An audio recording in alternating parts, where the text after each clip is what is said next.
Hi guys, ito yung mga MC for today ng Agnet. So ano feeling level? This is my first time. First time din. So ano yung expect namin dito sa Agnet sa pag-MC niyo? Walang expectations naman. Usap-usap lang tayo.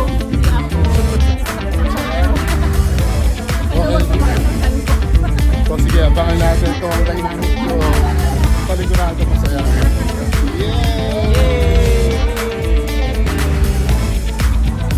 Kamusta naman kayo, no? So how's everyone doing today? By the way, my name is Denver. At ako naman si Mark, and it's our pleasure to be your navigators for today's New Twist Entrance. Kahapon, we set the foundation by traveling along the National Highway of Adolescent Health and Development. And we explored how this program serves as our expressway to better health outcomes. Kaya tara na, let's roll up our sleeves and dive into the U-turn to achieve our workshop on groundbreaking of A+ ideas. At para samahan tayo sa kapanapanabik na paglalakbay na ito, we have someone from the Department of Health's Disease Prevention and Control Bureau, Child and Adolescent Mental Health Division. Let us all welcome once again, Dr. Ron C. Quimado.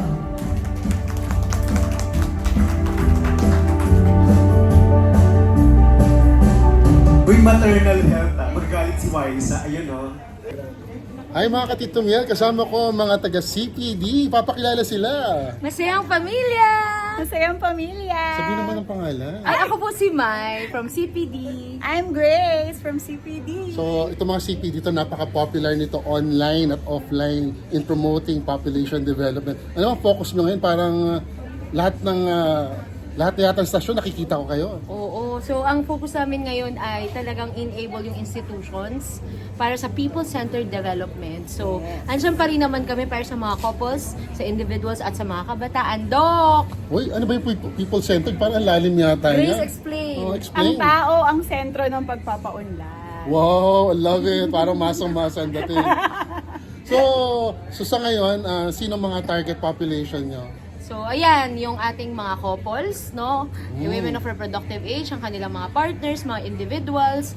Kaya malaya kayong maging mga kabataan. You Pero- can choose whoever you want to be. Pero balita ko gumagawa rin kayo ng parang pre-marriage counseling na manual. Sa inyo ba yun? Kasama din po kami noon. So, ilo-launch na namin yung aming Population Development Academy. Nandoon yung aming pre-marriage orientation. Online version. Online Sa version? portal. So hindi na sila kinakailangan pumunta ng LGU para doon sa bago ikasal, yun na. Hindi naman po. Kay ano yon for facilitator. So, mag-orientation doon, tapos magiging part ng team. Wow, ang daming development sa CPD. Tingnan nyo naman, ang gaganda nila, grabe. So abangan nyo sa social media, sa TV, sa radyo, lahat na. Hello Okay. to sa Please followers! follow at CPD Feels, Facebook, IG, TikTok, and YouTube. And please follow Tito Miel! Tito Miel ng bayan. Tito Miel. Okay, Ang bye-bye. aming artista! Bye-bye, thank you. Salamat, Tito Miel! Kamsahamnida.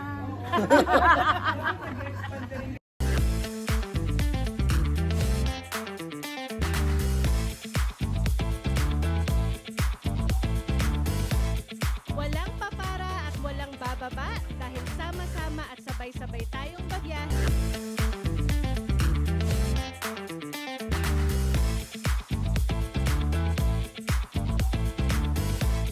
Walang papara at walang bababa dahil sama-sama at sabay-sabay tayong bagyahe.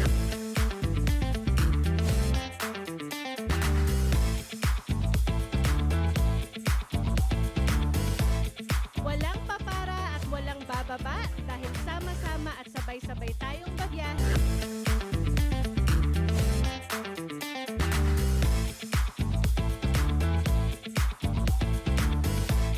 Walang papara at walang bababa dahil sama-sama at sabay-sabay tayong bagyahe.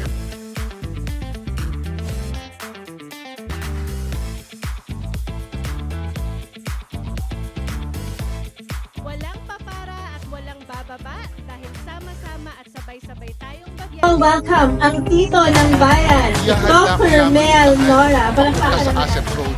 At si Doc Ron po yun. Okay? Ay bako hanggang Baguio.